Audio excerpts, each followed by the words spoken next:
"Excuse me, but you're clearly in the wrong section." The words sliced through the hushed atmosphere of the first-class cabin like a perfectly sharpened blade. Victoria Hamilton's voice carried the kind of authority that came from a lifetime of never being told no, never being questioned, never being anything less than the most important person in any room she entered.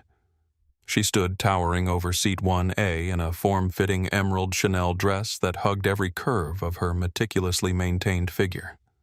Her platinum blonde hair was styled in perfect waves that cascaded over her shoulders, and her diamond tennis bracelet caught the cabin's soft lighting with every gesture.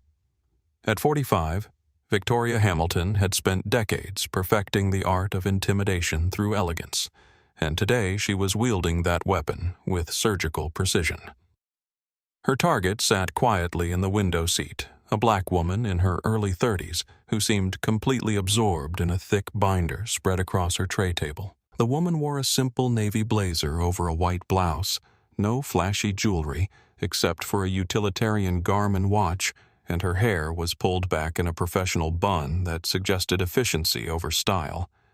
She looked like any other business traveler, unremarkable to the casual observer, which was exactly what made her so dangerous.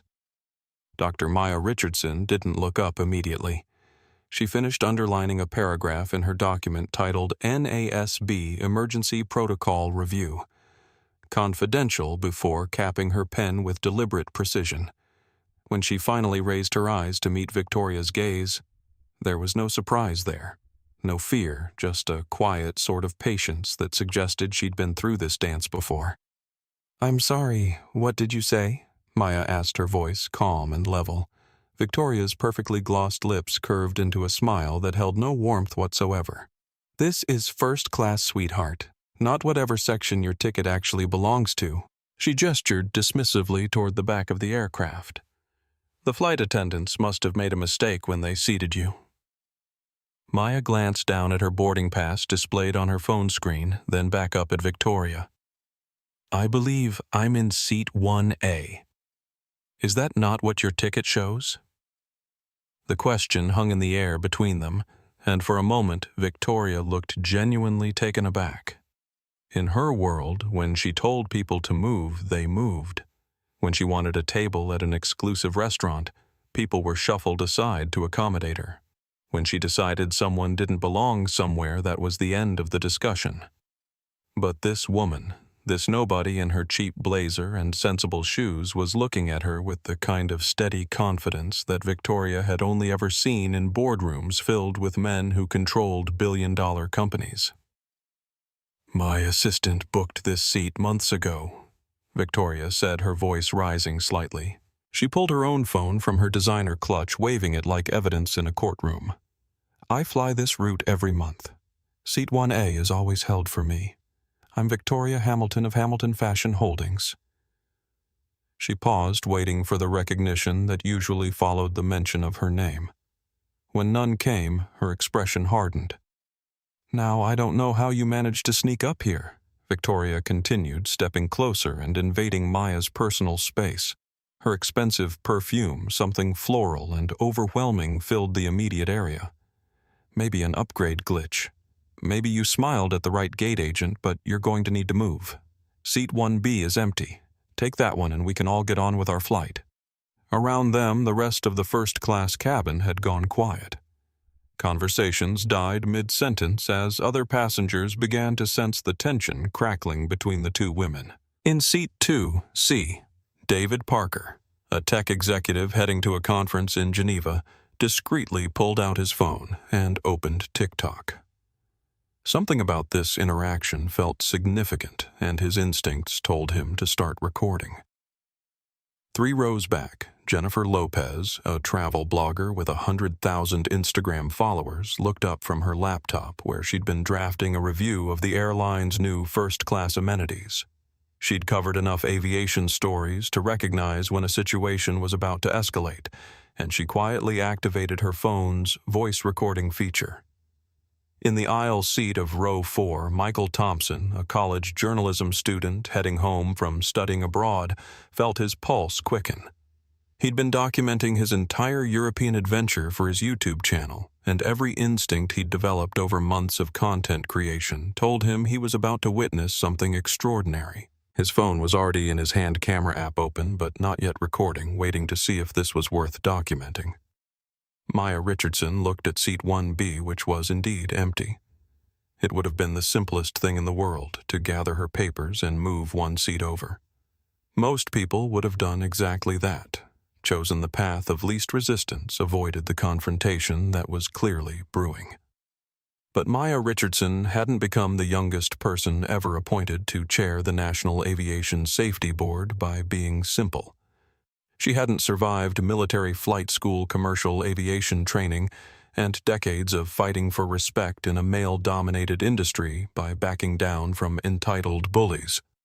"Ms. Hamilton," Maya said, her voice remaining perfectly level as she turned back to her binder. "I have a confirmed assignment for Seat 1A. I have work to complete before we land in Geneva, and I've already arranged my materials. I suggest you take Seat 1B if privacy is your concern. The partition works both ways." Victoria Hamilton stood frozen in the aisle, her mouth slightly open, processing what had just happened. In her 45 years on Earth, she could count on one hand the number of times someone had said no to her. It was such a foreign concept that for a moment she genuinely couldn't compute the information her ears were receiving. "Excuse me," Victoria's voice climbed another octave.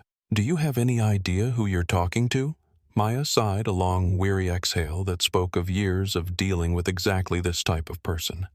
She closed her binder and turned to face Victoria fully, her dark eyes locking onto the other woman's with an intensity that made several nearby passengers shift uncomfortably in their seats. "I assume you're a passenger on Flight 447 just like me," Maya said.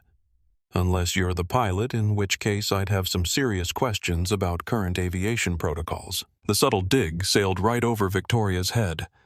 She was too focused on the rage building in her chest, the unfamiliar sensation of being denied something she wanted. "I am the CEO of Hamilton Fashion Holdings," Victoria declared, her voice now loud enough to carry throughout the first-class cabin. Several passengers in the rows behind them looked up from their tablets and magazines.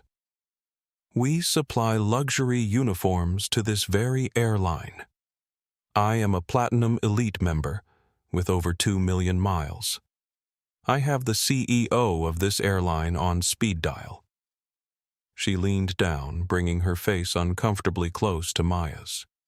"Now get your things. Get out of that seat and move before I have you escorted off this plane for theft of services." The accusation hung in the air like a toxic cloud. David Parker's thumb hovered over the record button on his phone as he felt the energy in the cabin shift to something darker, more dangerous. Jennifer Lopez had stopped pretending to work on her laptop and was openly staring. Now her journalist instincts fully activated. Theft of services. Maya raised an eyebrow, her voice remaining maddeningly calm in the face of Victoria's escalating aggression. "That's an interesting accusation. I know how this works," Victoria snapped, straightening up but keeping her voice raised for maximum impact. "You buy a coach ticket, you smile at the gate agent, maybe slip them $50, and you sneak up here hoping no one notices. Well, I noticed. You don't belong here." The subtext in those final 4 words was unmistakable. This wasn't about tickets or seat assignments or airline policies. This was about something much uglier, much more primal. Maya had faced this particular brand of discrimination for 32 years in flight school in the Air Force in corporate boardrooms, and now 30,000 feet above the Atlantic Ocean. "Mrs. Hamilton." Maya said, her voice dropping to a dangerous whisper that somehow carried more weight than Victoria's shouting, "I'm going to give you one opportunity to sit down in seat 1B and buckle your seatbelt. If you continue to disrupt this flight and threaten other passengers, the consequences will be severe, and I can guarantee you they will not be severe for me." Victoria Hamilton stared at Maya Richardson like she'd just spoken in an ancient, incomprehensible language. The idea that this woman, this nobody in her off-the-rack blazer was threatening her, was so absurd it would have been laughable if it weren't so infuriating. "Are you threatening me?" Victoria's voice reached a pitch that made the flight attendant in the galley look up from her pre-flight preparations with alarm. Did everyone hear that? This woman just threatened me? She spun around to face the other first-class passengers, her emerald dress swirling dramatically, seeking validation from an audience that was increasingly uncomfortable with the performance they were witnessing. David Parker made his decision. His thumb came down on the record button, and his TikTok live stream went live with the caption, "First class meltdown happening right now. This is insane." Within seconds, viewers began joining the stream. "I don't think anyone's threatening anyone," said the man in seat 2B, an elderly gentleman who'd been trying to read his newspaper in peace. "Maybe we could all just stay out of this," Victoria snapped, whirling to face him. "This doesn't concern you." She turned back to Maya, her face flushed with anger and embarrassment. "I want to see your boarding pass. Right now. Prove you belong here." Maya calmly picked up her phone and showed the screen. "Seat 1 a priority boarding flight 447 to Geneva." Victoria leaned in to examine the display, and her frown deepened. There was something different about this boarding pass, something she'd never seen before.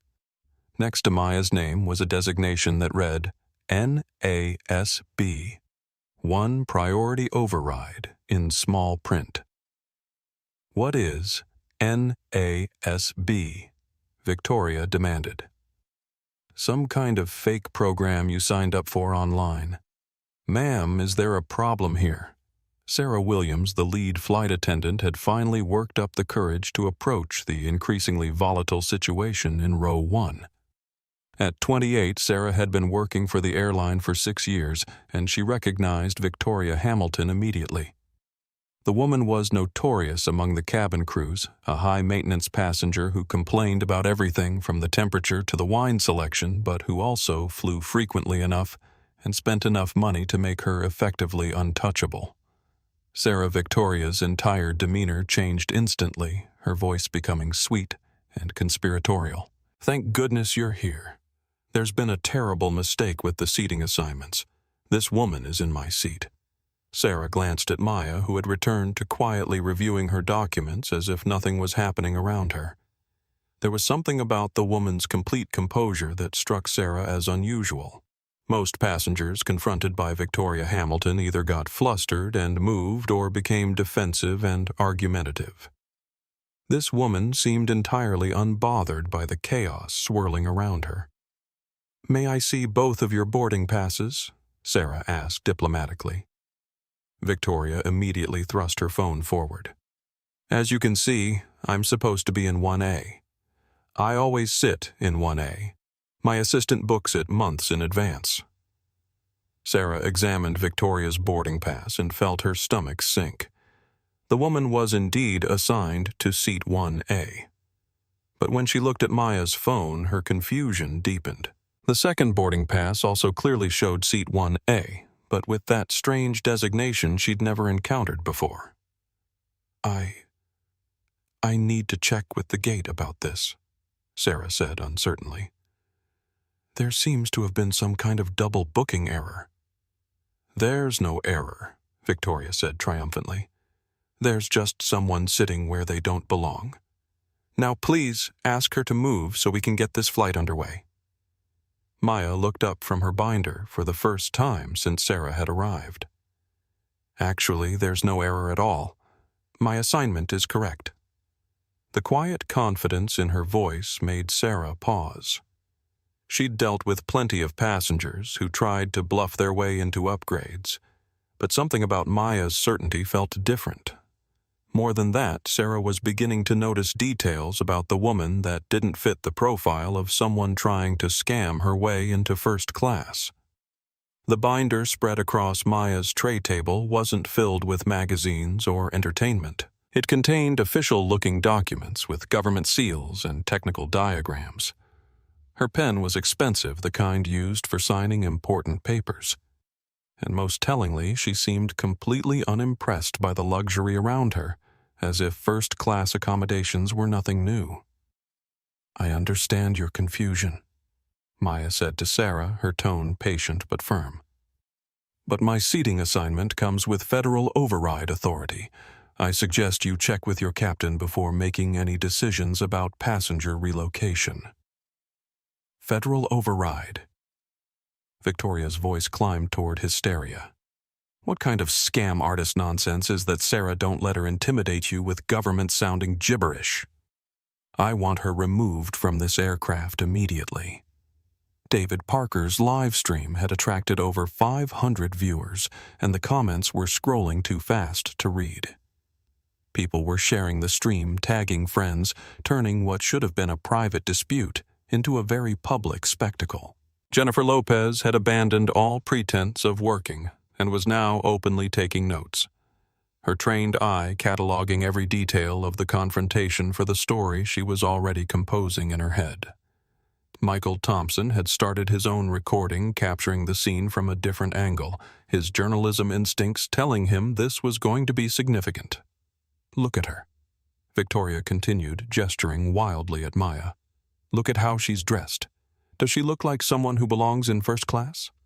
Does she look like someone with federal anything? She's probably a secretary who got hold of some official-looking papers and decided to try her luck." The racist undertones of Victoria's comments weren't lost on anyone in the cabin. Several passengers exchanged uncomfortable glances, and David Parker's live stream comments exploded with outrage from viewers who were watching the discrimination unfold in real time. "Ma'am, I really need you to lower your voice," Sarah pleaded acutely, aware that the situation was spiraling out of control. "We have other passengers trying to rest, and I will not lower my voice," Victoria shrieked. "This is outrageous. I pay thousands of dollars for this seat. I bring millions of dollars in business to this airline, and you're going to let some random woman steal my seat because she has fake papers?" Maya closed her binder with a soft but definitive sound. The action was so calm, so controlled, that it somehow commanded more attention than all of Victoria's screaming. "Ms. Hamilton," Maya said, standing up for the first time since the confrontation began. She wasn't particularly tall, maybe 5'6" in her sensible flats, but she carried herself with a presence that made her seem to fill the entire cabin. "You are currently in violation of several federal aviation regulations. You are disrupting the safety and security of this aircraft. You are interfering with the duties of a flight crew member, and you are threatening a federal official in the performance of her duties." Her voice never rose above a conversational level, but every word carried the weight of absolute authority. "I am giving you one final warning. Take your assigned seat, lower your voice, and allow this flight to proceed as scheduled, or face the consequences of your actions." Victoria Hamilton had spent 45 years of her life believing that money and status could solve any problem, overcome any obstacle, intimidate any opponent. She had never encountered someone who seemed genuinely immune to both her wealth and her wrath. "Consequences?" Victoria laughed, but it was a harsh, desperate sound. "What consequences? You're nobody.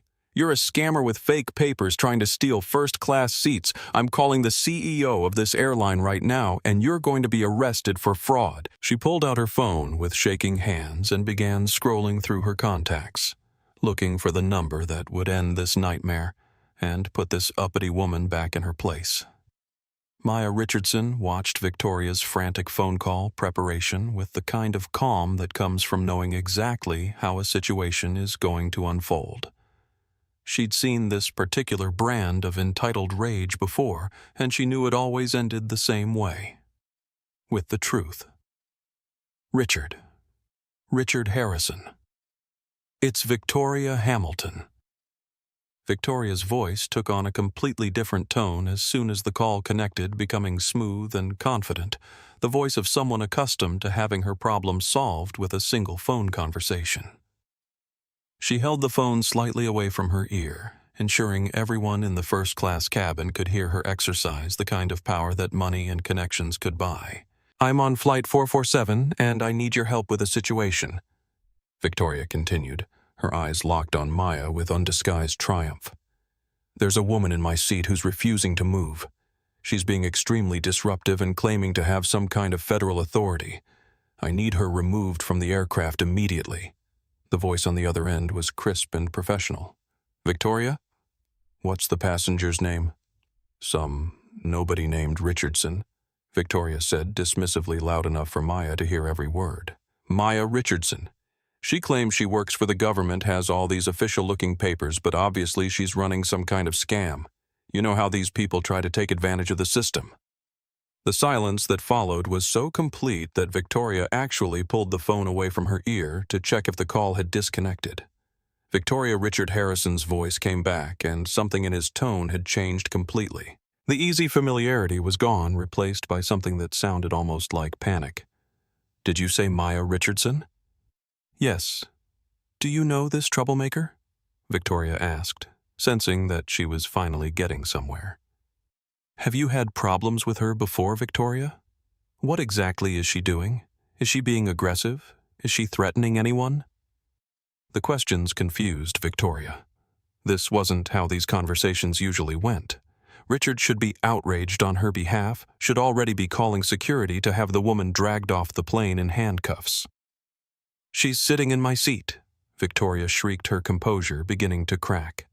"She has fake federal papers and she's threatening me with consequences. She needs to be arrested." Another long pause. Then Victoria Dr. Maya Richardson. "I don't care what she calls herself. Just get her off this plane, Victoria." Richard's voice had gone very quiet, very careful. "I need you to hang up this phone right now." "What?" "No, you need to help me. This woman is Victoria. Hang up the phone." The shouted command from the CEO of the airline echoed through the first-class cabin loud enough that passengers 5 rows back could hear every word. Victoria stared at her phone in shock, completely unable to process what had just happened. David Parker's live stream had ballooned to over 2,000 viewers, and the comments were moving so fast they were just a blur of excitement and disbelief. Jennifer Lopez had stopped taking notes and was now openly staring, her professional instincts telling her she was witnessing something that would make headlines within hours. Richard Victoria's voice was small now, uncertain. "I don't understand. Why aren't you helping me?" But the line was dead. Richard Harrison, CEO of one of the world's largest airlines, had hung up on one of his most valuable customers. Maya Richardson had watched the entire phone call with the expression of someone observing a predictable scientific experiment. She'd seen this exact scenario play out dozens of times, entitled passengers discovering that their connections and influence meant nothing when they went up against Federal Aviation Authority. Ma'am Sarah Williams had gone very pale, her instincts telling her that something significant had just happened, something that was going to have consequences far beyond a simple seating dispute. "Ma'am, I think I should get the captain." "Yes," Maya said calmly. "I think that would be appropriate." Victoria was still staring at her phone, trying to understand how her surefire solution had just backfired so spectacularly. "This doesn't make sense," she muttered. "Richard always takes my calls. He always helps me with problems." Perhaps Maya suggested, settling back into her seat and reopening her binder. "You should consider the possibility that I'm not the problem." The cockpit door opened with a pneumatic hiss, and Captain Roberto Martinez stepped into the cabin. At 55, he was a veteran pilot with over 20 years of experience flying international routes. He'd seen every kind of passenger emergency, from medical crises to security threats, and his calm demeanor had earned him the respect of crews and passengers alike.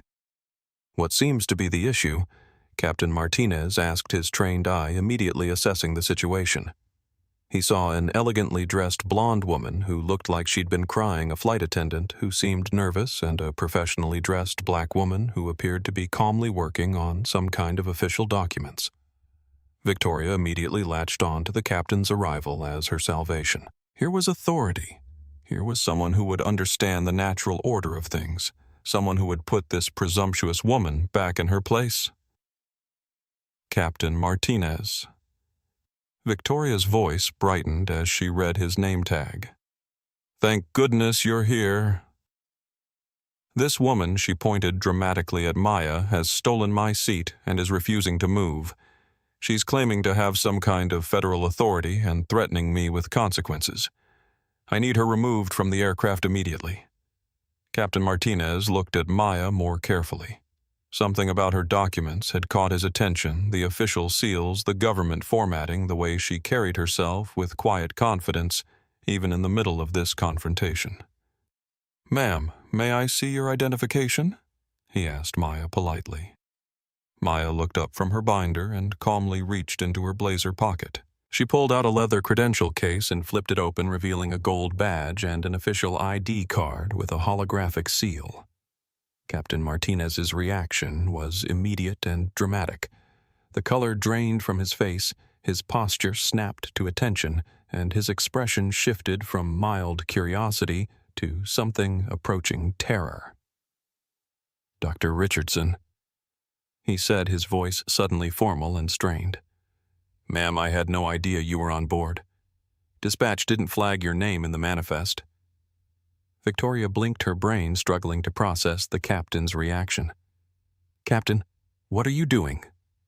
Why are you being so respectful to her? She's the one causing problems." "Ms. Hamilton," Captain Martinez said, not taking his eyes off Maya, "I strongly suggest you return to your seat and remain quiet for the duration of this flight. My seat is the one she's sitting in." Victoria's voice climbed toward hysteria again. "Captain, you can't be serious. Look at her. She's obviously not someone important. Real officials don't dress like that. They have security details and assistants." And ma'am, Captain Martinez interrupted his voice, carrying the kind of authority that comes from commanding commercial aircraft. "This is Dr. Maya Richardson. She is the chairwoman of the National Aviation Safety Board. She is the highest-ranking civil aviation safety official in the United States. She reports directly to the Secretary of Transportation and has the authority to ground any aircraft, suspend any pilot's license, and shut down any airline operation she deems unsafe." The words hit the first-class cabin like a physical force. David Parker's phone nearly slipped from his suddenly nerveless fingers. Jennifer Lopez stopped breathing. Michael Thompson's hands began shaking so badly he almost dropped his camera. And Victoria Hamilton felt her entire world tilt sideways. "That's impossible," Victoria whispered, but her voice carried no conviction. The captain's obvious fear, the way he was standing at attention like a soldier before a commanding officer, the sudden silence that had fallen over the entire cabin, it all pointed to a reality she couldn't accept. Maya Richardson set down her pen and gave Victoria her full attention for the first time since the confrontation had begun. When she spoke, her voice was quiet, but every word seemed to carry the weight of federal law behind it. "Ms. Hamilton, I conduct unannounced inspections of airline operations precisely because people in positions of responsibility often behave differently when they think no one important is watching. Today, you've provided an excellent case study in passenger threat assessment and discrimination protocols." Victoria's legs felt suddenly unsteady. She gripped the back of seat 2A to keep herself upright, her mind racing to understand how she could have made such a catastrophic mistake. But you're just sitting there," she stammered. "Real officials they have people with them, security guards, assistants.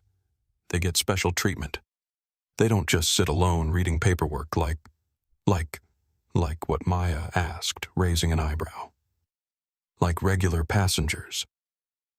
Ms. Hamilton, the entire point of spot inspections is to observe how airline personnel and passengers behave when they believe no one in authority is watching. If I announced myself wore a uniform or traveled with an entourage, I would never see the kind of behavior you've just demonstrated. Captain Martinez shifted uncomfortably clearly, wanting to be anywhere else in the world. Dr. Richardson, is there anything you need? Any way I can assist with your inspection? Actually, yes, Maya said, pulling out her phone. I'm going to need to make a call to my deputy director. This incident has revealed some significant gaps in passenger protection protocols that need immediate attention. Victoria watched in growing horror as Maya dialed a number and waited for an answer. Everything about the woman's demeanor, her casual use of official terminology, the way the captain continued to treat her with obvious deference, confirmed what Victoria was desperately trying not to believe. Dr. Chen.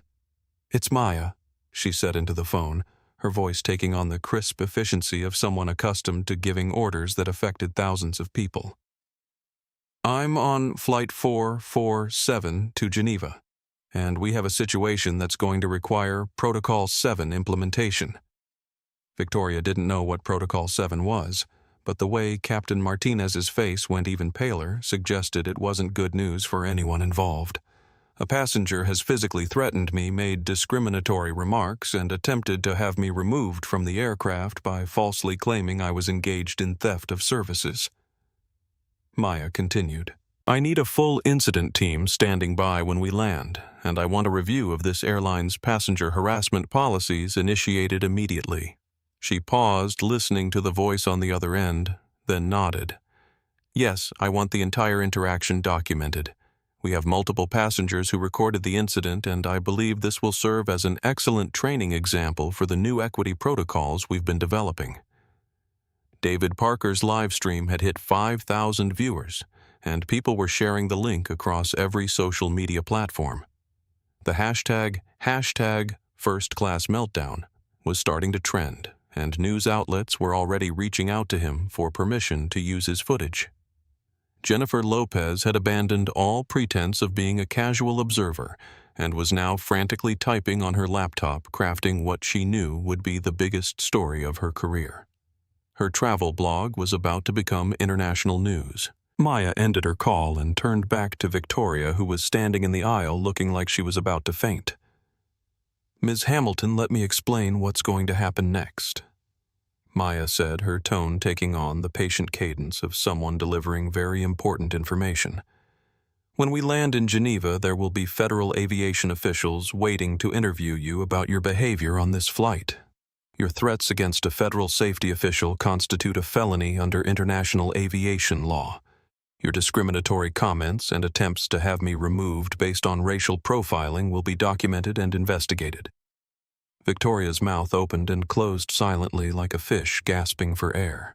But more importantly, Maya continued, this entire incident is going to become part of a comprehensive review of airline passenger protection policies. Your behavior today is going to help us develop new training programs, new protocols, and new consequences for passengers who engage in harassment and discrimination. She stood up, gathering her papers with calm efficiency. In a sense, Ms. Hamilton, you're going to be famous. Your actions today will be studied in aviation management courses featured in sensitivity training videos and referenced in policy documents for years to come. Victoria finally found her voice, though it came out as barely a whisper. I didn't know. If I had known who you were. Maya looked at her with something that might have been pity. Ms. Hamilton, that's exactly the problem. You treated me the way you did because you thought I was powerless to stop you. The question you should be asking yourself is, how many other people have you treated this way simply because you thought they couldn't fight back? The silence that followed was broken only by the hum of the aircraft's engines and the soft electronic beeping of dozens of phones recording, photographing, and broadcasting the moment when privilege met its match at 30,000 feet above the Atlantic Ocean. Victoria Hamilton had boarded Flight 447 as a wealthy, influential woman accustomed to getting her way through money and intimidation. In the space of less than an hour, she had discovered that true power doesn't announce itself with designer clothes and threatening phone calls. Sometimes it just sits quietly in seat 1A, reading safety reports and waiting to change the world. The transformation in Captain Martinez's demeanor was so complete and so immediate that Victoria Hamilton felt like she was watching reality itself shift around her. This was the same man who had emerged from the cockpit just minutes earlier with the casual confidence of someone in complete control of his aircraft. Now he stood rigidly at attention, his hands clasped behind his back, sweat beading on his forehead despite the cabin's comfortable temperature. "Dr. Richardson." Captain Martinez said, his voice tight with barely controlled anxiety. "I sincerely apologize for the disruption. If I had known you were conducting an inspection, I would have." Captain Maya interrupted gently. "The entire point of an unscheduled inspection is that you don't know it's happening. Your crew's natural response to passenger conflicts is exactly what I need to observe." She looked meaningfully at Victoria, who was still gripping the seat back like it was the only thing keeping her upright. "And I must say this particular situation has been extraordinarily illuminating." Victoria's world had become a surreal nightmare where nothing made sense anymore.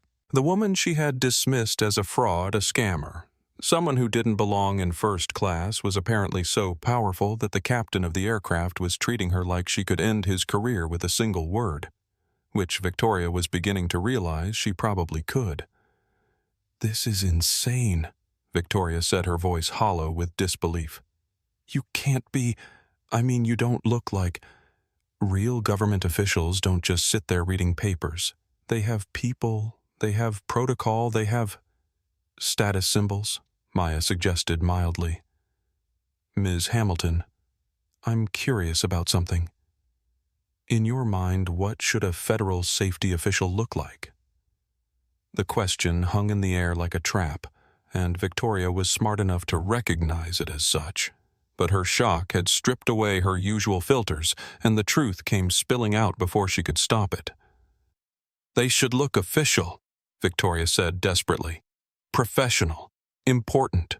They should have badges and uniforms and security details. They should travel in government planes, not just sitting in regular seats like regular passengers." "I see," Maya said, making a note in her binder. "And what exactly makes you think I don't look professional?" Victoria's mouth opened, then closed. She looked at Maya's navy blazer, her neat bun, her understated appearance, and realized with growing horror that there was only one honest answer to that question. She had assumed Maya wasn't important because Maya was black. Everything else, the simple clothing, the lack of fanfare, the quiet demeanor, would have been irrelevant if Maya had been a white woman. Victoria would have asked polite questions, accepted Maya's documents at face value, possibly even admired her professional discretion.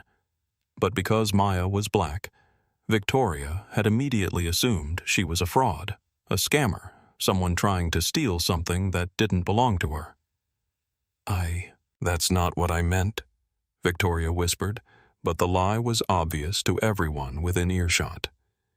David Parker's live stream had exploded beyond anything he could have imagined. The viewer count had hit 10,000 and was climbing rapidly, with people sharing the link across Twitter, Facebook, and Reddit. The comments were a blur of outrage, disbelief, and anticipation for what would happen next. "OMG, is this real? This woman just called the head of aviation safety a scammer. Someone's about to get destroyed. Karen just messed with the wrong person. This is better than Netflix." Jennifer Lopez had been frantically researching Dr. Maya Richardson on her laptop, and what she was finding made her hands shake with excitement. This wasn't just any government official. This was one of the most powerful people in aviation, someone whose decisions affected millions of passengers and billions of dollars in airline operations. Maya Richardson had been appointed to chair the National Aviation Safety Board at age 30, making her the youngest person ever to hold the position. She was a former Air Force pilot with a PhD in aerospace engineering, and she had personally investigated some of the most significant aviation accidents of the past decade. She was also known for her no-nonsense approach to safety violations and her particular focus on discrimination in aviation, having authored several landmark policies on passenger protection and crew diversity. In other words, Victoria Hamilton had just threatened and attempted to humiliate the one person in the world who had the power to shut down the entire airline industry if she deemed it necessary for public safety. "Dr. Richardson," Captain Martinez said carefully, "should I inform the cabin crew to begin preparing for any special protocols you might need to implement?" Maya considered this for a moment, then nodded. "Actually, yes. I think this situation warrants a full documentation process. Please ask your senior flight attendant to bring the incident report forms and ensure that all cabin cameras are functioning properly." Victoria's face went white. "Cameras? What cameras? Why do you need cameras, Ms. Hamilton?" Maya said patiently. "When a passenger threatens a federal official and engages in discriminatory behavior, it becomes a matter of public record. Your actions today will be investigated, documented, and used to improve aviation safety protocols." She stood up and addressed the first-class cabin, her voice carrying easily through the space. "Ladies and gentlemen, I apologize for the disruption to your flight. I'm Dr. Maya Richardson, chair of the National Aviation Safety Board. What you've witnessed today is an unfortunate example of the kind of passenger harassment that federal aviation authorities take very seriously." The reaction was immediate and electric. Passengers who had been discreetly recording pulled out their phones openly. Others began whispering excitedly to their seatmates. A few started applauding, recognizing that they had just witnessed something extraordinary. "For those of you who recorded any part of this interaction," Maya continued, "please be aware that your footage may be requested as evidence in the federal investigation that will follow this incident. However, I encourage you to share what you've witnessed. Transparency is essential to maintaining safe and equitable aviation practices." David Parker nearly dropped his phone. A federal official was not only giving him permission to post his viral video, she was actively encouraging it. His live stream chat exploded with excitement as viewers realized they were witnessing what might become one of the most shared aviation videos of all time. Victoria Hamilton stood in the aisle watching her entire world collapse in real time. The whispered conversations around her, the phones pointed in her direction. The captain's obvious terror, Maya's calm professionalism, it all combined to create a nightmare scenario that she couldn't wake up from. "Please," Victoria said, her voice cracking. "I made a mistake. I didn't know who you were. If I had known—" "Ms. Hamilton," Maya interrupted, "that's precisely the point. You treated me the way you did because you believed I was powerless to defend myself. You made assumptions about who I was and what I deserved based entirely on my appearance." She sat back down and pulled out her phone again. "But here's what you failed to understand. Even if I had been exactly who you thought I was, just another passenger trying to enjoy her flight, your behavior would still have been completely unacceptable." Victoria watched in fascination and terror as Maya began typing on her phone. "What? What are you doing? I'm sending a preliminary report to my deputy director," Maya said without looking up. "This incident is going to trigger a comprehensive review of passenger harassment protocols across the entire aviation industry." The implications of that statement settled over Victoria like a lead blanket. She wasn't just facing personal consequences for her behavior, she had inadvertently triggered a federal investigation that could affect every airline, every passenger, every flight in the country. "I run a business," Victoria said desperately. "I employ hundreds of people. My company supplies uniforms to airlines around the world. If this gets out—" Maya finally looked up from her phone, and for the first time since the confrontation began, there was something like emotion in her eyes. Not anger, not satisfaction, but a profound sadness, that spoke to years of dealing with exactly this kind of situation. Mrs. Hamilton, your business connections are exactly why this incident is so significant. You used your perceived economic power to try to intimidate someone you thought couldn't fight back. You threatened my safety and attempted to have me removed from this aircraft based on racial profiling. She saved whatever she had been typing and put her phone away. The fact that you run a business, that you have economic influence in the aviation industry makes your behavior more concerning, not less. It suggests a pattern of using power to marginalize people you consider beneath you. Captain Martinez had been standing silently through this exchange, but now he cleared his throat nervously. Dr. Richardson, should I begin preparing for an emergency landing? Do you need us to divert to the nearest airport? The question sent a chill through the cabin. An emergency diversion would mean even more serious consequences, more paperwork, more investigations. Maya considered the question carefully. Not at this time, Captain. Ms. Hamilton has not posed a physical threat to the aircraft's safety. However, I will need a complete report on this incident, and I want to speak with your senior crew about passenger harassment protocols. She looked back at Victoria, who was still standing in the aisle like a statue of despair.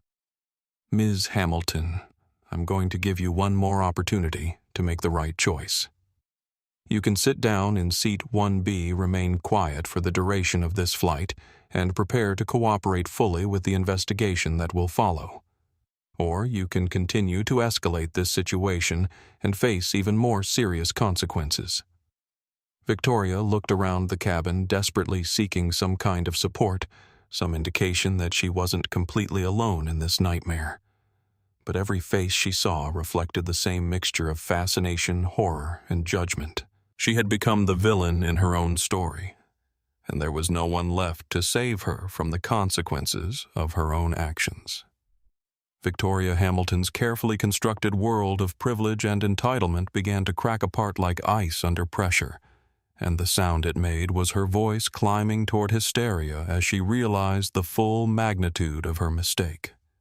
This can't be happening, she said more to herself than to anyone else. This is not possible. People like you don't just sit there quietly. You don't hide who you are. Important people announce themselves.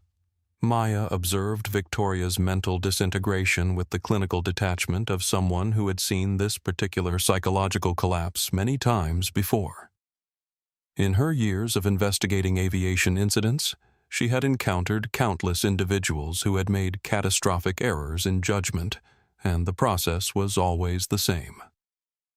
Denial, rage bargaining, and finally, devastating recognition of reality. Ms. Hamilton? Maya said calmly, I think you're operating under some fundamental misunderstandings about how federal inspections work.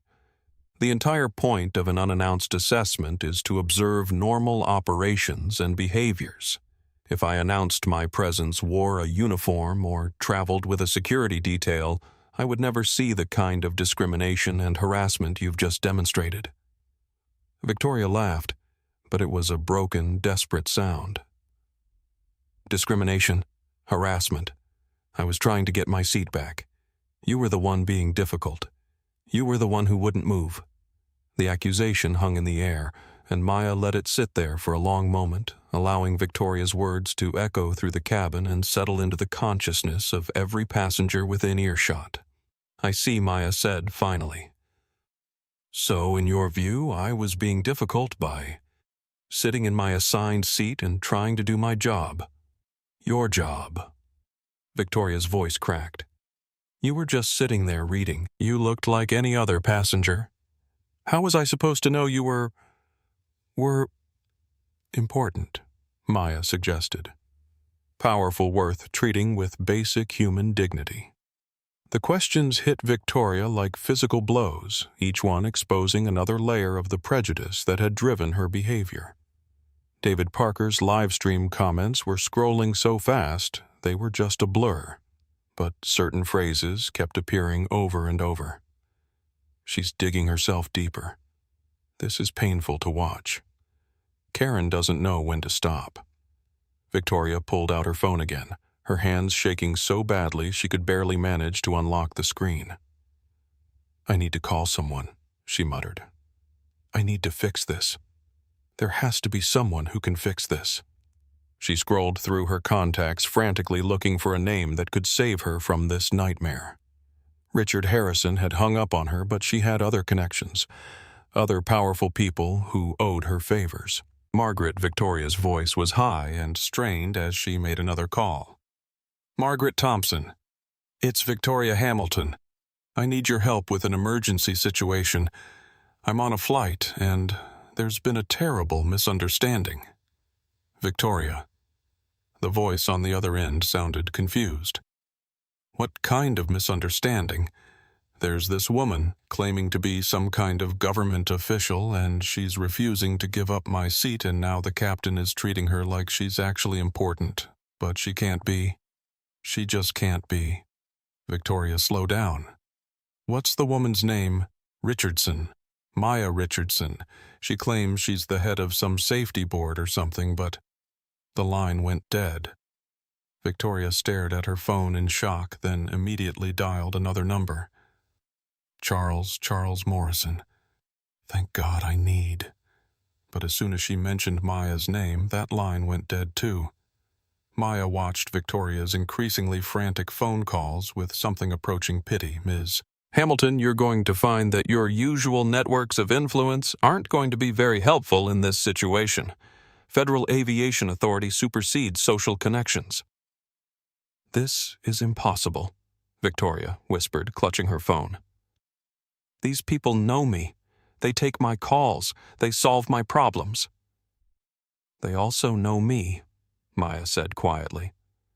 "And right now being associated with someone who has threatened a federal safety official is not something they can afford." Captain Martinez stepped forward carefully. "Dr. Richardson, with your permission, I'd like to begin the formal documentation process.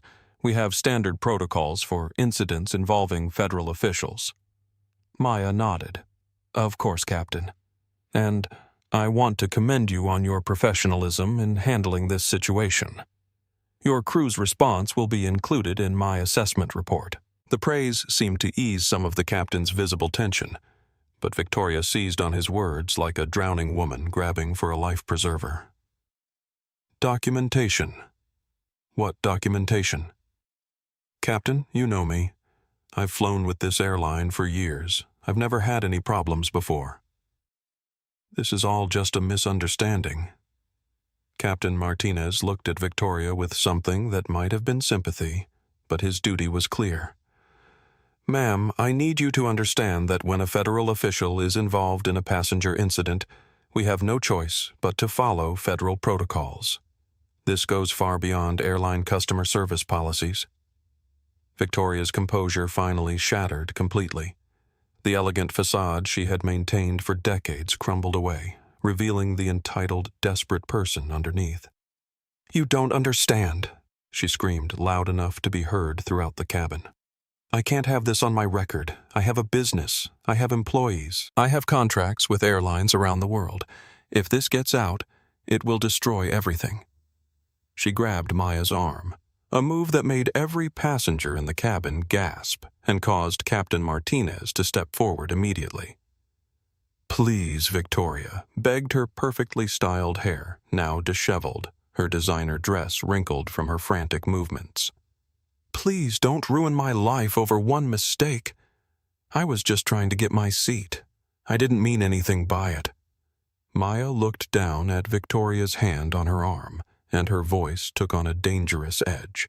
"Ms. Hamilton, remove your hand immediately."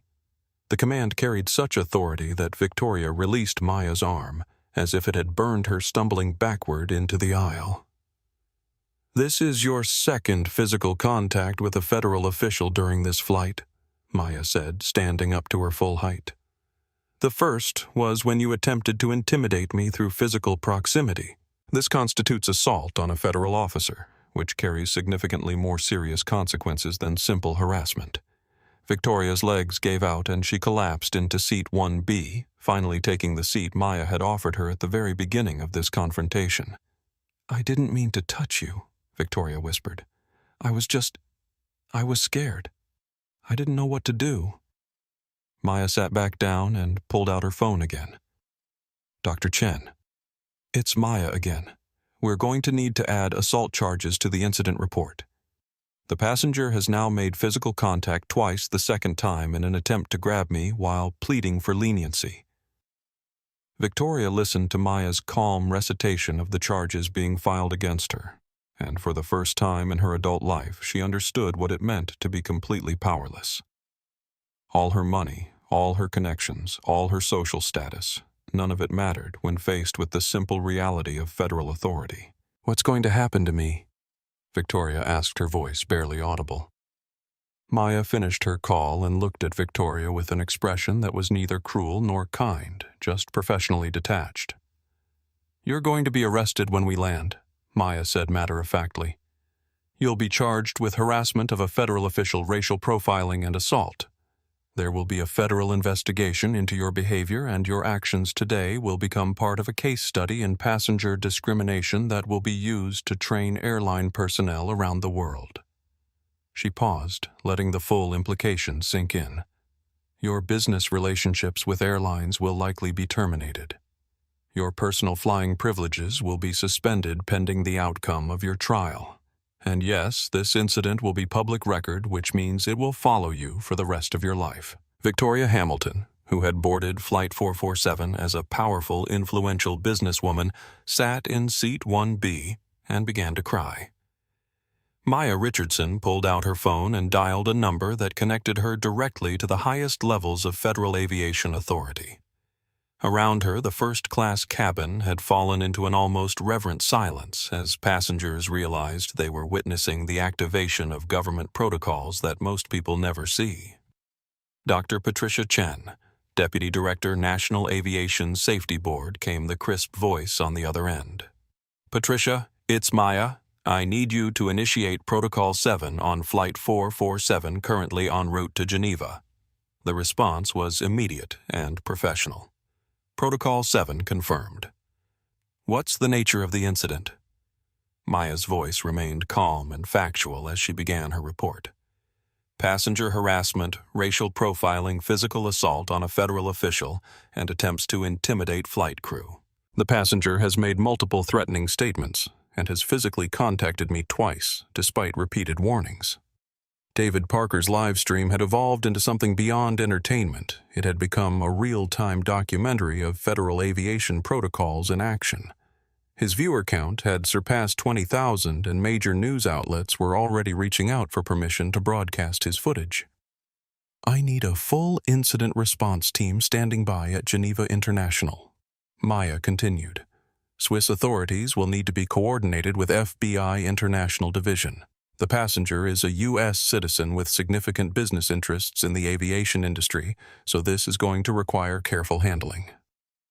Victoria Hamilton listened to Maya's systematic destruction of her life with the numb fascination of someone watching their own execution.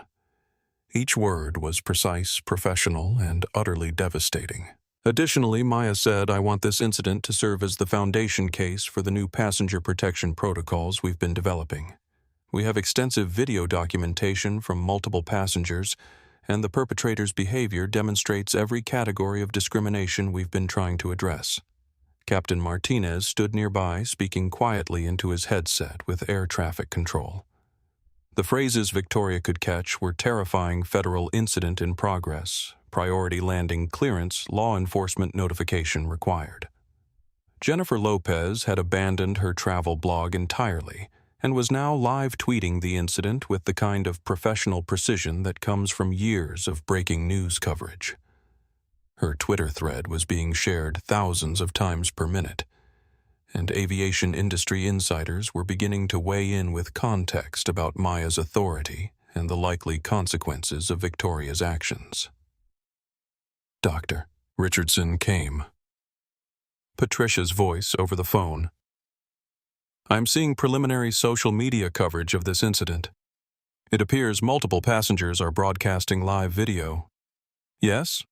Maya confirmed, glancing around the cabin at the forest of phones pointed in her direction.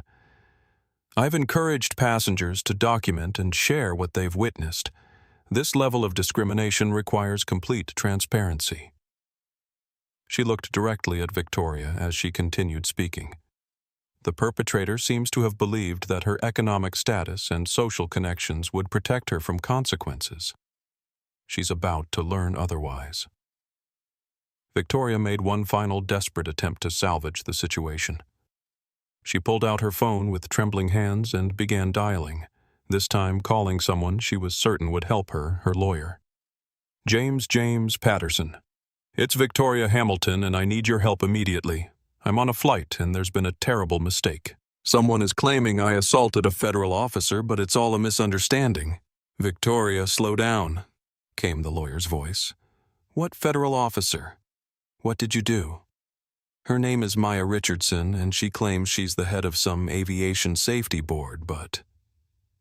The silence that followed was so long that Victoria thought the call had dropped. Finally, her lawyer's voice came back, but the tone was completely different. Victoria, you need to hang up this phone right now and do not say another word to anyone without legal representation present. What, James, you don't understand. I need you to fix this. I need you to Victoria Drive. Maya Richardson is one of the most powerful federal officials in transportation. If she says you assaulted her, then you assaulted her. I cannot help you with this. You need a criminal defense attorney who specializes in federal crimes. The line went dead, leaving Victoria staring at her phone in complete devastation. Maya finished her call and turned to address the cabin. Ladies and gentlemen, I want to thank you for your patience during this incident. What you've witnessed today represents a serious violation of federal aviation safety regulations, but it also demonstrates why these regulations exist. She stood up, and every passenger in first class hung on her words. No passenger should have to endure discrimination, harassment, or threats while traveling. The safety of commercial aviation depends not just on mechanical systems and pilot training, but on ensuring that every person who boards an aircraft is treated with dignity and respect. The applause that followed was spontaneous and sustained. Passengers who had been silent observers for the entire incident now openly showed their support for the quiet professional who had remained calm in the face of Victoria's attacks. The incident you've documented today will help us develop new training programs, new policies, and new consequences for airlines and passengers who engage in discriminatory behavior. Maya continued. Your willingness to record and share what you've seen helps ensure that this kind of harassment becomes increasingly rare in commercial aviation. Captain Martinez approached Maya with a clipboard. Dr. Richardson, I have the preliminary incident report forms. Would you like to review them before I submit them to federal authorities? Of course, Captain. And I want to note in my assessment that your crew handled this situation with exemplary professionalism. Your response time, your recognition of federal authority, and your commitment to passenger safety will all be included in my positive evaluation of this flight operation. The captain's relief was visible. Having the chair of the National Aviation Safety Board praise his handling of a crisis would be a career-defining commendation. Victoria Hamilton sat in seat 1B watching Maya transform her worst day into a training opportunity for the entire aviation industry. The woman's calm competence, her ability to turn a moment of personal attack into a teachable moment about dignity and respect, only highlighted the magnitude of Victoria's failure. Flight 447. This is Geneva Control, came the voice through the cabin speakers. You are cleared for priority approach. Federal response teams are standing by. Victoria closed her eyes and tried to imagine a world where she had simply looked at the woman in seat 1A and said, Excuse me, I think there might have been a seating error. Would you mind if we check with the flight attendant that world where basic courtesy had prevailed over entitled rage, where assumptions about power and privilege hadn't poisoned her judgment, felt impossibly distant now? Maya Richardson returned to her binder, making notes that would influence aviation policy for decades to come. Victoria Hamilton prepared to face the consequences of 30 minutes of prejudice that had destroyed a lifetime of carefully constructed privilege. The aircraft began its descent toward Geneva, carrying within its cabin the ingredients of a viral story that would reshape how the world thought about power privilege and the price of discrimination. As Flight 447 began its approach to Geneva International Airport, the reverberations of Victoria Hamilton's confrontation with Dr. Maya Richardson were already spreading across the globe at the speed of social media and professional networks. David Parker's TikTok livestream had reached 50,000 concurrent viewers and was being shared across every major platform. The hashtag First Class Meltdown was trending worldwide, accompanied by hashtag Karen Meets Reality and hashtag Power Meets Privilege.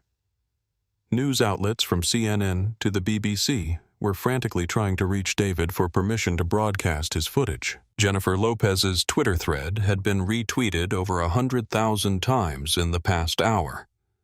Aviation industry professionals, civil rights advocates, and ordinary passengers were sharing their own stories of discrimination and harassment, using Victoria's meltdown as a catalyst for a broader conversation about equity in air travel. But it was Michael Thompson's YouTube livestream that was providing the most comprehensive documentation of the incident. His journalism training had taught him to capture not just the dramatic confrontation, but the reactions of other passengers, the professional responses of the flight crew, and, most importantly, Dr. Richardson's calm, authoritative handling of the situation. "Guys, I need you to understand what we just witnessed," Michael said into his camera as other passengers began preparing for landing. This wasn't just some random argument between passengers. We just watched someone threaten and assault one of the most powerful federal officials in aviation, and we watched that official turn the whole incident into a masterclass in dignity and professional authority. The comments on his stream were moving too fast to read, but the sentiment was clear. Viewers around the world were simultaneously horrified by Victoria's behavior and inspired by Maya's response. On the ground in Geneva, the machinery of international law enforcement was already in motion. Swiss federal police had coordinated with FBI International Division to establish protocols for arresting a U.S. citizen who had assaulted a federal official during an international flight. The diplomatic complexities were significant, but Maya's authority as chair of the NASB provided clear jurisdiction. Back in the United States, the aviation industry was beginning to react to the viral footage with a mixture of concern and opportunistic positioning. Airlines that had been dragging their feet on implementing stronger passenger protection policies suddenly found themselves issuing statements about their commitment to equity and dignity in air travel. Victoria's business, Hamilton Fashion Holdings, was already feeling the impact. Their stock price had dropped 15% in after-hours trading as investors realized their CEO had just become the face of passenger discrimination in commercial aviation. The company's public relations team was in full crisis mode, trying to craft a response that would distance the business from Victoria's personal actions. But the most significant reactions were coming from within the aviation industry itself, where Maya Richardson's name carried weight that most passengers could never imagine. Dr. Richardson's incident report is going to reshape passenger protection protocols across the entire industry, said aviation consultant Robert Hayes in an emergency interview with CNBC. When the chair of the NASB personally experiences discrimination and harassment, it becomes impossible for airlines to claim these incidents are isolated or exaggerated.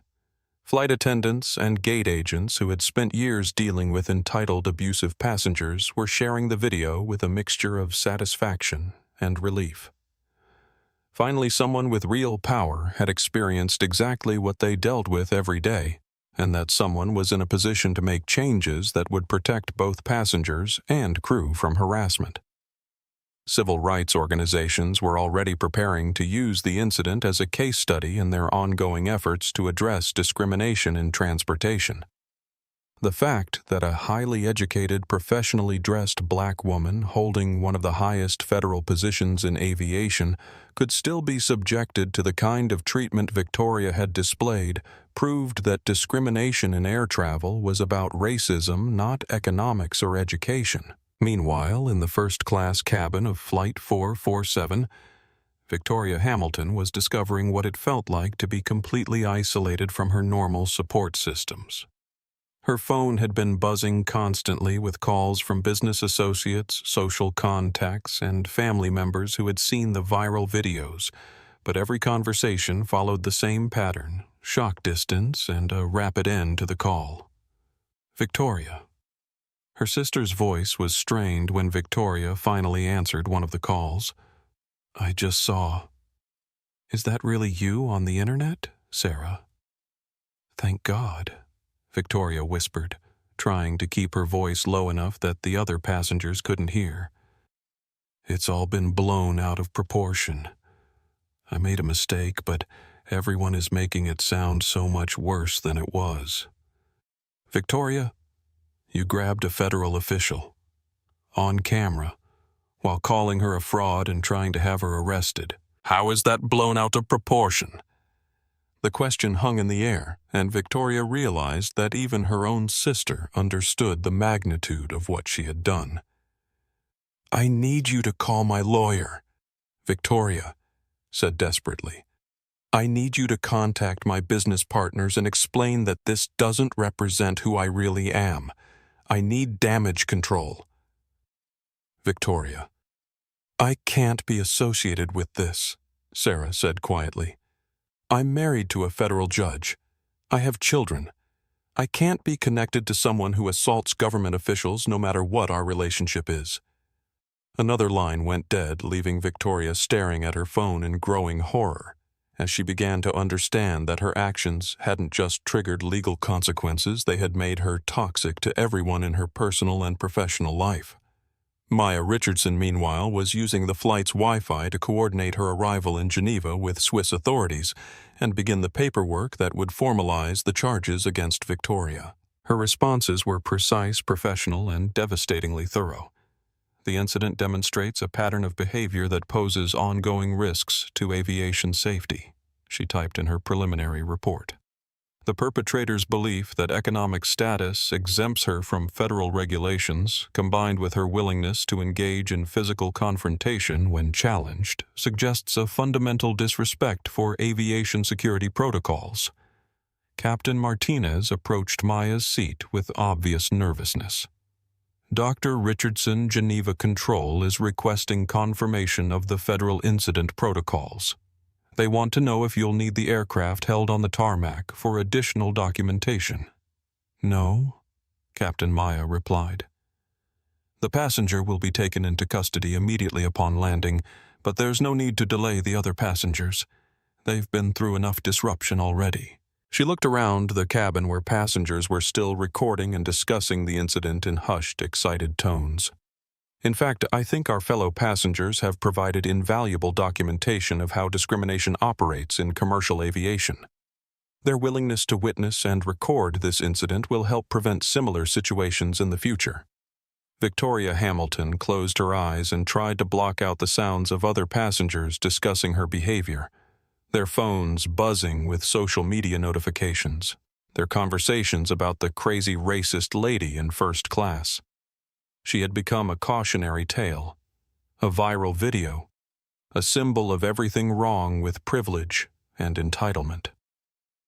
The aircraft's descent continued, carrying Victoria toward an airport where federal agents waited to arrest her toward a future where her name would forever be associated with passenger discrimination, toward consequences that no amount of money or social connection could reverse. Maya Richardson continued her work, turning a moment of personal attack into a catalyst for industry-wide reform, proving that true power doesn't come from demanding respect. It comes from earning it through competence, dignity, and an unwavering commitment to justice. Flight 447 touched down at Geneva International Airport, with the precision that comes from prioritized air traffic control clearance. As the aircraft taxied toward the gate, Victoria Hamilton could see through her window the unmistakable signs that her life, as she had known it, was over. Black sedans with diplomatic plates, uniformed officers from Swiss Federal Police, and what appeared to be FBI agents in dark suits standing on the tarmac. "Ladies and gentlemen, this is your captain speaking," came Captain Martinez's voice over the intercom. "We've arrived in Geneva on schedule. Please remain seated until federal authorities have completed their boarding procedures. This will only take a few minutes." Maya Richardson gathered her papers with the same calm efficiency she had maintained throughout the entire incident. She stood up and addressed the first-class cabin one final time. "I want to thank all of you for your patience and your willingness to document what happened today," she said, her voice carrying easily through the quiet cabin. "Your footage and testimony will be crucial in ensuring that this incident leads to positive changes in aviation passenger protection." Victoria sat in seat 1B. Her designer dress wrinkled her perfect hair disheveled, watching Maya pack her government documents with professional precision. The contrast between them was stark. Maya appeared exactly as she had at the beginning of the flight, composed, professional, in complete control, while Victoria looked like she had been through a hurricane. "Dr. Richardson," said a voice from the aircraft door. A tall woman in a federal badge and dark suit had boarded the plane, followed by 2 Swiss police officers. "Agent Sarah Kellner, FBI, International Division. We're ready to proceed with the arrest." Maya nodded and approached Agent Kellner, the 2 women speaking in low professional tones as they coordinated the federal law enforcement response to Victoria's actions. Victoria Hamilton watched this exchange with the growing realization that she was no longer a participant in these events, she was simply their subject. The powerful woman who had boarded the aircraft in Los Angeles, confident in her ability to command any situation, had become a passive observer of her own arrest. "Ma'am," Agent Kellner addressed Victoria directly, "please remain seated until we're ready to process you. Do not attempt to use your phone or speak to other passengers." The command was delivered with the kind of authority that Victoria had thought she possessed but had never actually wielded. Real power, she was learning, didn't need to announce itself with threats or raised voices. David Parker kept his phone recording as federal agents coordinated Victoria's removal from the aircraft. His TikTok live stream had reached over 100,000 viewers, and the comments were a mixture of satisfaction, disbelief, and anticipation for what would happen next. "I can't believe we just watched someone threaten the head of aviation safety," David whispered into his phone. "Like this woman literally tried to have the person who regulates airplane safety arrested for sitting in her assigned seat. The irony is incredible." Jennifer Lopez was furiously typing on her laptop, crafting what she knew would be the most important article of her career. Her travel blog was about to become ground zero for a national conversation about discrimination in aviation. Michael Thompson continued his YouTube documentation, but his focus had shifted from the confrontation to the professional response of federal authorities. This was civics education in action, a real-time demonstration of how federal law enforcement handled crimes against government officials. Ms. Hamilton, Agent Kellner said, approaching Victoria's seat, "You are under arrest for assault on a federal official, interference with federal duties, and harassment based on racial discrimination. You have the right to remain silent. You have the right to an attorney. If you cannot afford an attorney, one will be appointed for you." Victoria listened to her Miranda rights in stunned silence, the words washing over her like a surreal dream from which she couldn't wake up. These were words she had heard on television shows and crime dramas, never imagining they would be directed at her in the first-class cabin of an international flight. "Do you understand these rights as I have explained them to you?" Agent Kellner asked. Victoria nodded numbly, her voice seeming to have abandoned her completely. "I need you to answer verbally, ma'am." "Yes," Victoria whispered. "I understand." The handcuffs were discreetly applied, hidden from the view of other passengers, but unmistakably real against Victoria's wrists. As she was escorted up the aisle toward the aircraft door, every passenger in first class watched in silence, many still recording all of them. understanding that they were witnessing the consequences of privilege meeting its limits. Maya Richardson followed the arrest procession, stopping to speak briefly with David Parker, Jennifer Lopez, and Michael Thompson. "Your documentation of this incident has been invaluable," she told them. "I encourage you to share what you've recorded widely. Transparency is essential to preventing this kind of discrimination in the future." She handed each of them her business card. "If federal investigators need to contact you for additional testimony, please cooperate fully. Your willingness to witness and record discrimination helps protect every passenger who flies." As Victoria Hamilton was led across the tarmac toward the waiting vehicles, she caught a glimpse of her reflection in the black sedan's window. The woman looking back at her was disheveled, defeated, and utterly changed from the confident executive who had demanded Seat 1A just hours earlier. Inside the terminal, news crews were already setting up, having been alerted by the viral social media coverage of the incident. Victoria's arrest would be broadcast live on international news networks, her perp walk becoming a symbol of accountability for passenger discrimination. Maya Richardson entered the terminal through a separate entrance where she was met by Swiss aviation authorities and her own staff from the National Aviation Safety Board. The professional greeting was respectful but not deferential. These were colleagues acknowledging a peer, not subordinates, addressing a superior. Dr. Richardson said, "Dr. Klaus Weber, head of Swiss Aviation Safety. We've prepared facilities for your preliminary briefing. The incident report will be processed through both Swiss and American federal systems." Maya nodded, already shifting into the administrative mode that would turn Victoria's harassment into policy changes affecting millions of passengers worldwide. Back on the aircraft, the remaining passengers were slowly deplaning, many of them still processing what they had witnessed. The flight attendants were dealing with a flood of questions from passengers who wanted to understand what they had just seen while trying to maintain the professional discretion that their jobs required. "I've been flying for 30 years, said the elderly gentleman from seat 2B to his seatmate, "and I've never seen anything like that." That woman had no idea who she was dealing with. The scary part, replied his companion, is how she treated someone she thought was powerless. Makes you wonder how many people she's bullied over the years when there weren't any cameras around. Social media was already exploding with reaction to the arrest footage. The hashtags, #first-class-meltdown, and #power-meets-reality were trending globally, with millions of people sharing the videos and expressing their opinions about Victoria's behavior and Maya's response. Civil rights organizations were using the incident to highlight the ongoing reality of discrimination in air travel. Aviation industry professionals were discussing the likely policy changes that would result from having the chair of the NASB personally experience passenger harassment. And in detention facilities in Geneva, Victoria Hamilton was beginning to understand that her 30 minutes of entitled rage had not only destroyed her personal reputation and business relationships, they had triggered a federal investigation that would reshape aviation passenger protection for years to come. Maya Richardson, meanwhile, was preparing to turn her worst flight experience into one of the most significant advances in aviation equity in decades.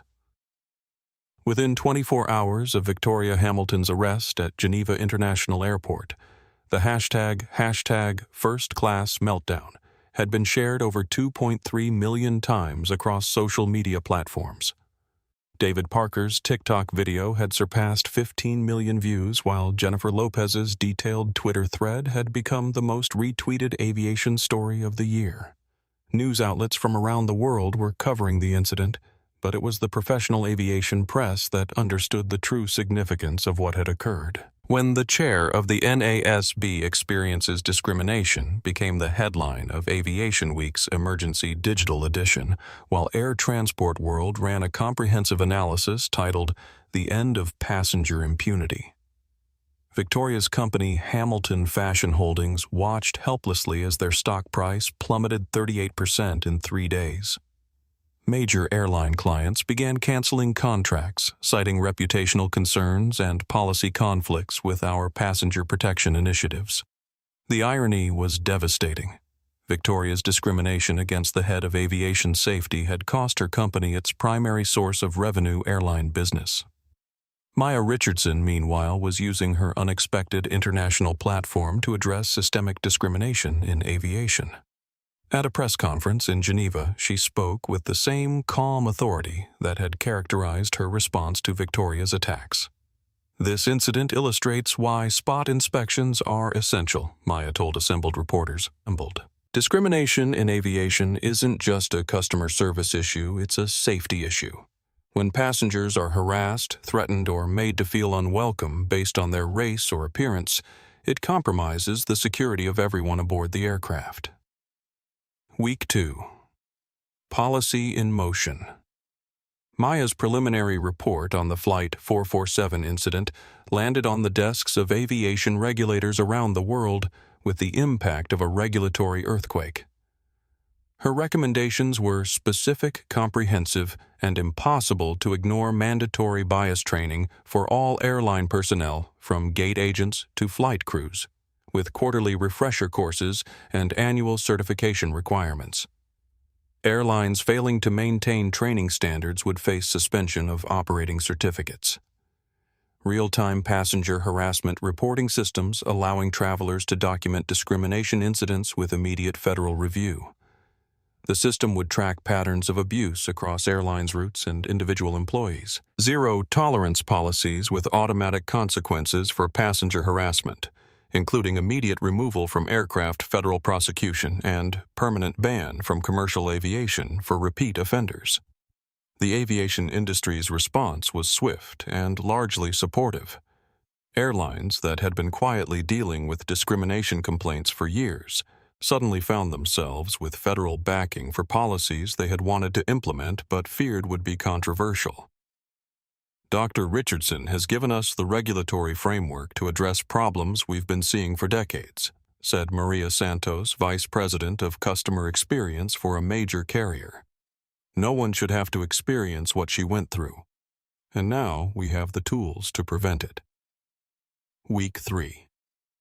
Victoria's Reckoning. Victoria Hamilton's legal situation deteriorated rapidly as federal prosecutors in both Switzerland and the United States coordinated charges. Her assault on Maya Richardson fell under international aviation law, making her subject to prosecution in multiple jurisdictions. Her high-powered legal team, initially confident they could negotiate a favorable plea deal, found themselves facing prosecutors who had no interest in leniency.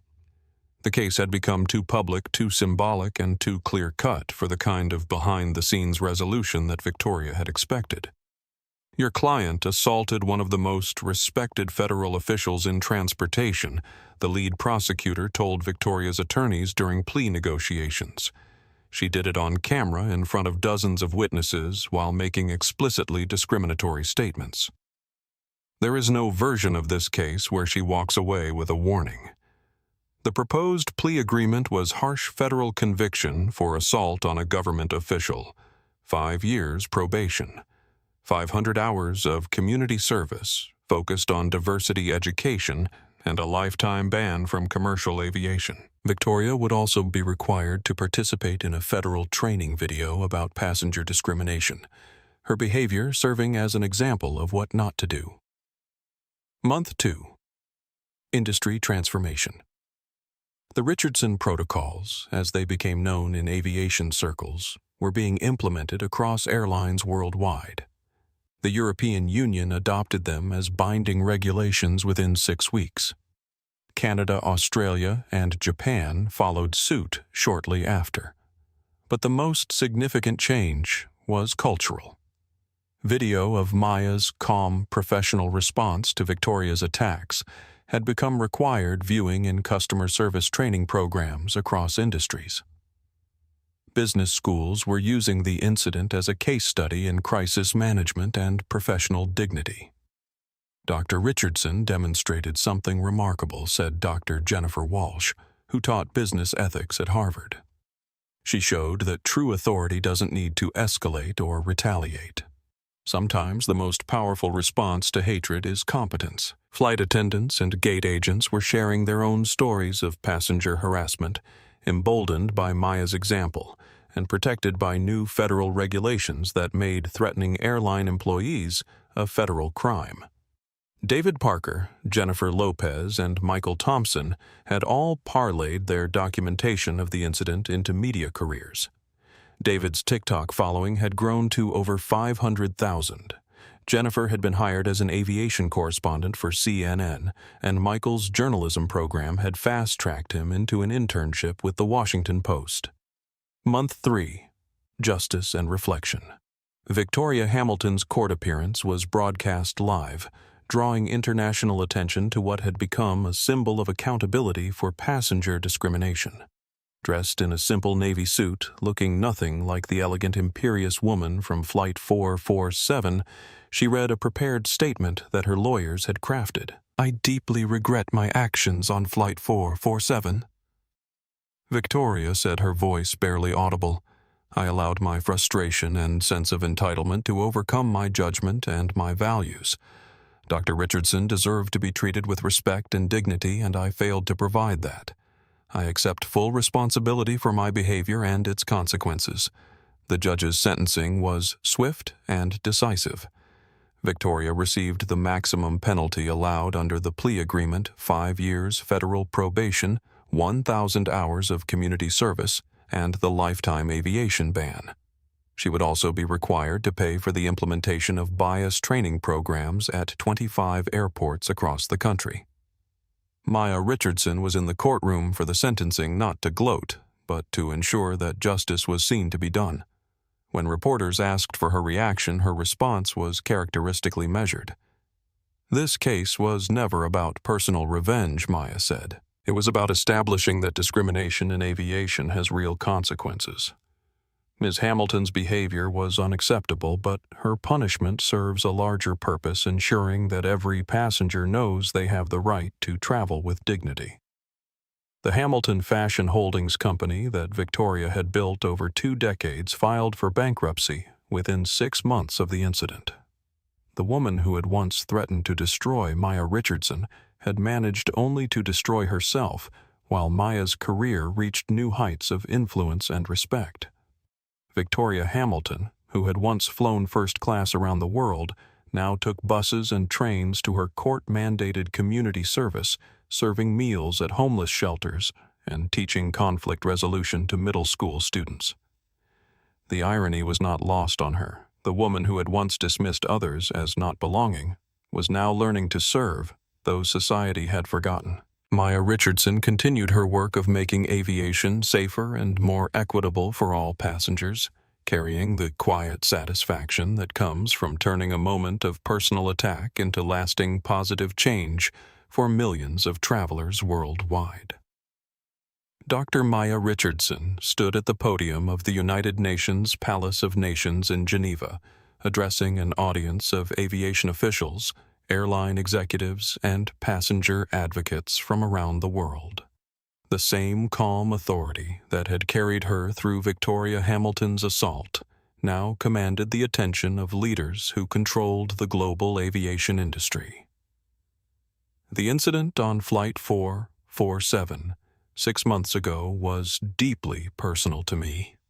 Maya began, her voice carrying easily through the vast assembly hall. But it was also illuminating in ways that extend far beyond my individual experience. It demonstrated that discrimination in aviation isn't isolated or accidental. It's structural, predictable, and entirely preventable when we choose to prevent it. Behind her, a large screen displayed statistics that would have been shocking if they weren't so familiar to everyone in the room. Discrimination complaints in aviation had increased 34% over the past 5 years, with complaints from passengers of color rising even faster. But the data also showed the dramatic impact of the Richardson Protocol's harassment incidents had dropped 67% across airlines that had implemented the new training and reporting requirements. The protocols we've developed aren't just about punishment, Maya continued. They're about transformation. They're about creating an aviation industry where every passenger, regardless of their appearance, their accent, or their economic status, can travel with the dignity that should be the baseline expectation of commercial flight. In the audience, representatives from major airlines nodded in agreement. The Richardson protocols hadn't been implemented without resistance, but the results had been undeniable. Customer satisfaction scores had improved across every metric. Employee retention and customer-facing roles had increased significantly. And perhaps most importantly, the viral nature of Victoria Hamilton's meltdown had created a powerful deterrent against passenger harassment. When passengers know that discrimination is documented, investigated, and prosecuted, they modify their behavior, explained Dr. Sarah Kim, who had been appointed as the first director of aviation equity under Maya's reorganized NASB structure. The deterrent effect has been more powerful than we anticipated. David Parker, now a verified social media influencer with over 1 million followers, was covering the summit for his travel documentation series. His TikTok account had evolved from party videos to serious aviation advocacy, and his footage of Victoria's meltdown had become the most cited example of passenger harassment in federal training materials. It's wild to think that one 30-minute flight changed everything David said into his camera during a break in the proceedings. But that's exactly what happened. One woman's racism and entitlement ran into one federal official's dignity and professionalism, and the collision reshaped an entire industry. Jennifer Lopez, now CNN's senior aviation correspondent, was preparing her evening report from the summit. Her coverage of the Flight 447 incident had launched her from travel blogger to international journalist, and she had become one of the most respected voices in aviation reporting. The Richardson transformation of aviation passenger protection represents one of the fastest policy implementations in federal regulatory history, Jennifer reported. What makes it remarkable isn't just the speed of adoption, but the genuine cultural change it has created within the industry. Michael Thompson's YouTube documentary series about discrimination in transportation had garnered over 50 million views across all episodes. His footage from Flight 447 served as the opening sequence for each episode, a reminder of how individual moments of courage can catalyze sweeping social change. Maya's keynote address concluded with a challenge that would define aviation policy for the next decade. We have proven that discrimination in aviation can be measured, tracked, and eliminated. The question now is whether we have the collective will to extend these protections to every aspect of commercial transportation. The standing ovation that followed lasted nearly 5 minutes, with aviation leaders from dozens of countries committing to implement Richardson protocol equivalents in their own regulatory frameworks. The Victoria Hamilton Foundation. In an unexpected turn that surprised even Maya Richardson, Victoria Hamilton had channeled her court-mandated community service into something approaching redemption. Working with civil rights organizations and her own funding, she had established the Hamilton Foundation for Transportation Equity, providing legal assistance to passengers who experienced discrimination in commercial travel. "I can't undo what I did to Dr. Richardson," Victoria said in her first public interview since her arrest, conducted exactly 1 year after Flight 447. "But I can use my experience to help other people understand the real cost of discrimination. I destroyed my own life in 30 minutes because I couldn't see past my own prejudices. Maybe that destruction can serve some purpose." The Foundation's work was modest but meaningful, providing legal representation for discrimination cases, funding bias training programs at regional airports, and supporting research into implicit bias in transportation. Victoria's personal involvement was limited. Her lifetime aviation ban meant she could never again experience commercial flight, but her financial support and public acknowledgement of her actions provided a unique form of advocacy. Maya Richardson had been approached about endorsing the foundation, but had chosen to maintain professional distance. "Ms. Hamilton's efforts to make amends are her own business," Maya said diplomatically. "My focus remains on ensuring that no passenger experiences what I experienced on Flight 447. Global impact. The ripple effects of Maya's 30 minutes of harassment had spread far beyond aviation. The incident had become a case study in business schools, law schools, and public administration programs around the world. The phrase Victoria Hamilton moment had entered the lexicon as shorthand for the catastrophic consequences of entitled behavior meeting genuine authority. More importantly, the incident had sparked conversations about discrimination and power dynamics across industries. Hotels, restaurants, retail establishments, and other service businesses had begun implementing their own versions of Richardson-style training and accountability measures. The European Union had passed the Universal Transportation Dignity Act, explicitly protecting passengers from discrimination based on race, religion, gender, nationality, or economic status. Similar legislation was moving through Congress in the United States, with Maya's testimony providing powerful support for federal passenger protection laws. Personal reflection. As Maya Richardson sat in her office in Washington reviewing the quarterly report on aviation discrimination incidents, she reflected on the unexpected journey that had begun with a simple flight to Geneva.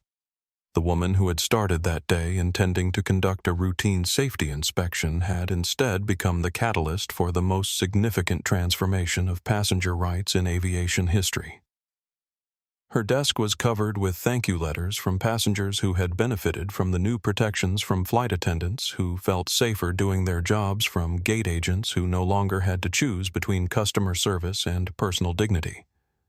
But Maya's greatest satisfaction came from the data, measurable, undeniable proof that commercial aviation had become safer and more equitable for everyone. The Richardson protocols had become her legacy, but Maya understood that legacy in terms of lives changed rather than personal recognition. Every passenger who now traveled without fear of harassment, every airline employee who could enforce dignity policies with federal backing, every child who would grow up in a world where discrimination in transportation carried real consequences, these were the measures that mattered. Victoria Hamilton had intended to humiliate and marginalize someone she considered beneath her notice. Instead, she had encountered someone whose quiet authority and professional dignity had transformed that intended humiliation into lasting justice for millions of travelers worldwide. True power, Maya had proven, doesn't announce itself with threats or demands. It simply does the work, lets the results speak, and changes the world one policy at a time. Dr. Maya Richardson stood at the departure gate of Ronald Reagan Washington National Airport, preparing to board a commercial flight for the first time since Flight 447. She had flown countless government and military aircraft in the intervening months, but this routine Delta flight to Denver for a safety conference represented something more symbolic, a return to the anonymity that had been shattered by Victoria Hamilton's attacks. She had dressed deliberately for the occasion, the same navy blazer, the same utilitarian watch, the same understated professionalism that Victoria had dismissed as evidence of her unworthiness for first class. But now every airline employee in America knew her face, her name, and her authority. The quiet anonymity that had made her spot inspection so effective was gone forever. Dr. Richardson. The gate agent's voice was respectful but warm. "We've upgraded you to first class as a courtesy." Maya smiled and declined politely. "Thank you, but I prefer to fly with the passengers I'm working to protect." She took her assigned seat in coach next to a young black woman who was nervously clutching her boarding pass. The woman looked familiar, not personally, but in the way that represented thousands of passengers who had benefited from the changes Maya had fought to implement. "First time flying?" Maya asked gently. The woman nodded. "I've heard it can be difficult for people like us." Maya considered her response carefully. 2 years ago, she might have offered reassurance without substance. Now she could offer something more valuable, truth backed by policy. "It's different now," Maya said simply. "Not perfect, but different. And if anyone treats you with anything less than dignity, there are consequences. Real ones." As the aircraft pulled back from the gate, Maya reflected on the journey that had begun with Victoria Hamilton's entitled rage and led to fundamental changes in how millions of people experienced air travel. She hadn't set out to become a symbol or a catalyst for social change. She had simply tried to do her job with quiet competence and professional dignity. But sometimes Maya realized quiet dignity in the face of hatred becomes its own form of revolution. Sometimes refusing to be diminished by someone else's prejudice creates space for everyone who comes after to stand a little taller. Victoria Hamilton had tried to make Maya smaller, to push her back into a place where she would be invisible and powerless.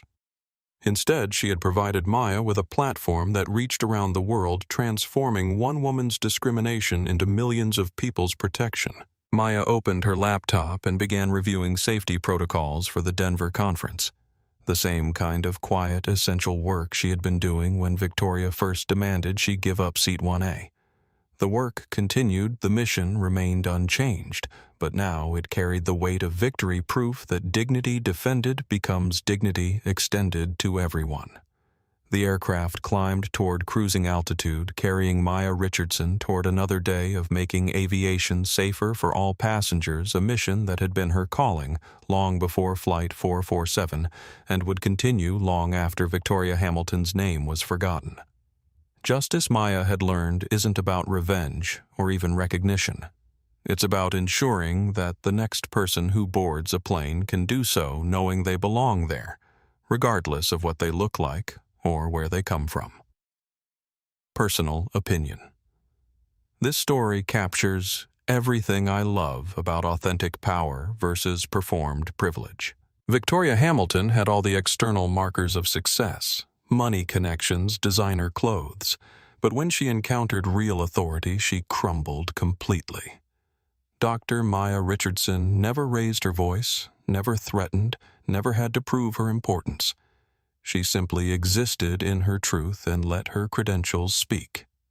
That's the difference between having power and being powerful. Victoria's meltdown wasn't just about losing a seat.